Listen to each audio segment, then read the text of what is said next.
wasan tibi.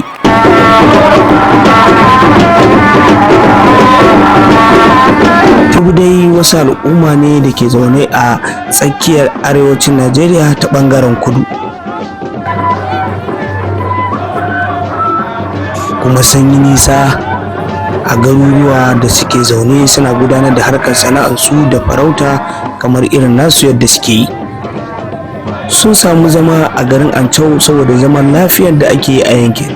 Gashi su ma a ranar sallah sun zo su taya al'ummar Hausawa bikin sallah, shagalin sallah.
Muna godiya, ci gaba da bibiyan mu a cikin wannan tasha ta mai albarka ta Arewa Hope TV tare da ni mai gabatarwa Shamsuddin Adamu, karamin dan masani. Biyo mu a shiri na gaba domin ganin yadda za ta kaya da wasu al'ummar da ke cikin Hausawa. Mun gode.